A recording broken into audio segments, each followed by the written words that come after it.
Assalamualaikum warahmatullahi wabarakatuh. Selamat malam rekan-rekan sekalian. Kebetulan pada malam hari ini kita sedang berada di kandang pembesaran DOD bebek petelur. Nah, jadi pada malam hari ini saya akan sedikit bercerita mengenai bagaimana prospek dari usaha pembesaran DOD, khususnya di sini DOD bebek petelur. Nah, untuk itu silakan teman-teman simak, semoga dapat bermanfaat. Jadi untuk pembesaran DOD bebek seperti yang kita lihat ini, dengan kurun waktu selama 7 bulan itu sudah dapat menghasilkan telur bebek. Nah, untuk harga telur itu tergantung di daerah masing-masing, sama halnya dengan DOD. Harganya itu tentunya tidak sama ya. Nah, di sini harganya kurang lebih sekitar 12 sampai 13.000 per ekornya. Itu DOD yang baru menetas. Nah, kan tetapi di sini DOD yang saya pelihara itu adalah hasil penetasan sendiri, dan saya hanya bermodalkan telur bebek. Nah, jadi dari situ modal yang saya keluarkan untuk mendapatkan DOD semacam ini tidak terlalu banyak. Beda halnya kalau kita membeli itu bisa menghabiskan dana kurang lebih sekitar 1.300.000-an per satu boxnya atau 100 ekor. Nah, kembali lagi untuk DOD bebek petelur itu pemeliharaannya kurang lebih 7 bulan itu sudah dapat menghasilkan telur bebek. Nah, katakanlah misalnya dalam 100 ekor itu dapat mampu menghasilkan 3 rak telur atau 90 butir, atau katakanlah itu 80 butir. Itu tentunya sudah dapat menampung hasil perharinya kurang lebih sekitar 240.000. Ya, katakanlah kita bulatkan menjadi 200.000 per hari. Nah, itu baru bebek yang berjumlah sekitar 100 ekor. Nah, dari hasil telur yang dapat kita capai tersebut, dengan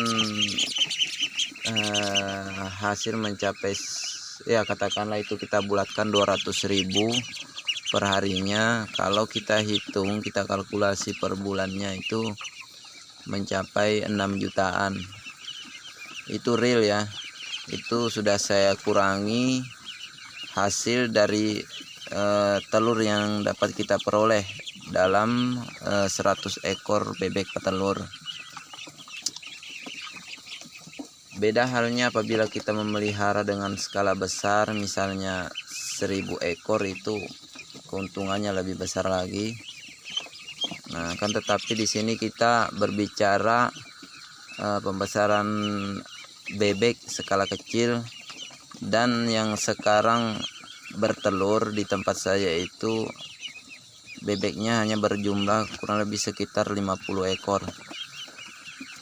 Nah, dari 50 ekor yang saya pelihara itu, setelah saya perhatikan untuk hasil telurnya dapat mencapai 100.000 ya kalau kita duitkan per hari. Itu sudah sangat minim, saya sudah kurangi. Akan tetapi dari situ sebetulnya hasilnya lebih ya. Terkadang bisa mencapai 120.000. Nah, seperti yang saya katakan tadi juga, untuk bebek yang saya pelihara 50 ekor tersebut umurnya sudah mencapai 2 tahun dan itu masih memproduksi telur.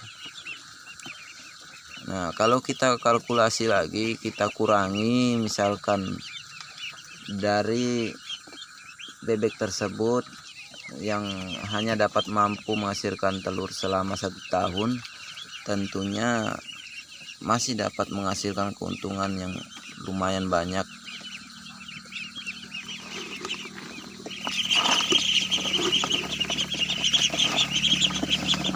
Dari 50 ekor tersebut ya katakanlah per bulannya bisa mencapai 3 jutaan. Nah, namun di sini bisa saya katakan hasilnya seperti itu dikarenakan untuk modal pembesaran atau pakan yang saya gunakan itu sama sekali tidak ada. Jadi bebek yang saya pelihara di sini saya hanya mengumbar ya, mengumbar, jadi dia mencari makanan sendiri. Nah, pada sore hari dia akan pulang, kemudian paginya langsung menghilang dan hanya menyisakan telur, jadi besoknya seperti itu dan seterusnya. Apabila kita mengkalkulasi dengan penggunaan pakan itu setidaknya misalkan hasil yang dapat kita peroleh dalam 100 ekor bebek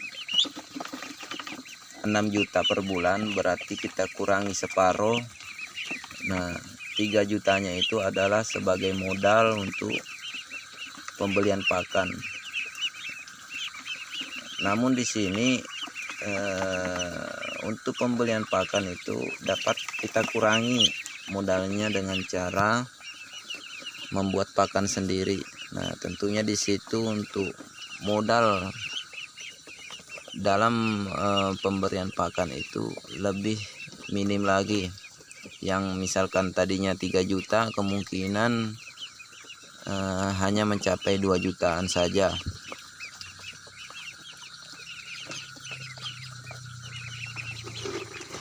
Untuk teman-teman yang mungkin ingin memelihara bebek dalam skala kecil, misalkan 20 ekor,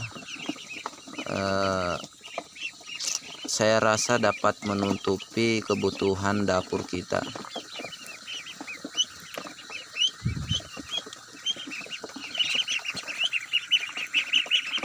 Nah, kalau misalkan dijadikan satu usaha itu beda lagi. Nah, tentunya di situ ada capaian hasil yang lebih banyak. Nah, dulunya saya mencoba untuk membuat usaha penetasan telur. Jadi di tempat saya merupakan sentra penetasan pertama atau satu-satunya yang ada di daerah tempat tinggal saya atau di kecamatan di daerah tempat tinggal saya. Nah, kemudian di situ setelah saya perhatikan dari keuntungan yang didapatkan itu bisa dikatakan banyak ya, bisa dikatakan banyak. Akan tetapi untuk produksi hasil penetasan tentunya di situ kita membutuhkan modal, terutama pembelian telur. Apabila kita tidak memproduksi telur sendiri, jadi kita membeli telur dari luar. Nah, dari situlah awal mula kenapa jadi saya istirahat menjalankan usaha penetasan, dikarenakan stok telur yang kita tetaskan itu terbatas. Kadang ada, kadang tidak ada, dan telur yang kita tetaskan itu tidak sembarangan. Jadi ada kriteria yang harus dimiliki pada telur. Nah, jadi telurnya itu harus dengan indukan yang memiliki perbandingan antara jantan dan betina. Seperti itu kriterianya. Nah, untuk sementara ini usaha penetasan atau pembesaran DOD sehingga dapat menghasilkan telur itu masih tergolong lumayan menjanjikan ya.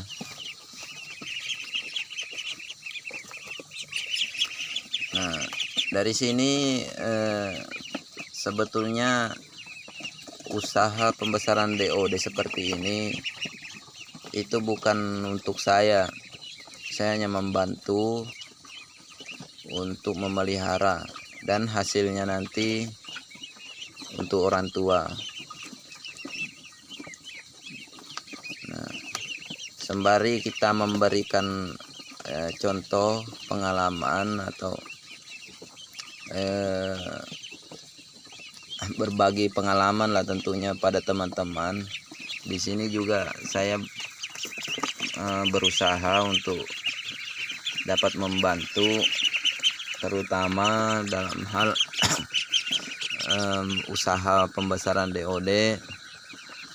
Jadi DOD yang saya perlihatkan ini bukan punya saya, jadi DOD ini adalah milik orang tua, akan tetapi modal untuk pembesaran ini dari saya. Nah, jadi semoga video ini dapat menginspirasi untuk teman-teman sekalian agar dapat mencoba merintis usaha pembesaran DOD, baik itu DOD yang siap dijual nantinya setelah besar, ataupun DOD yang nanti setelah besar itu menghasilkan telur kemudian dipelihara sendiri ya, atau menjadi usaha pribadi. Oke, itu saja dulu. Terima kasih. Mohon maaf. Assalamualaikum warahmatullahi wabarakatuh.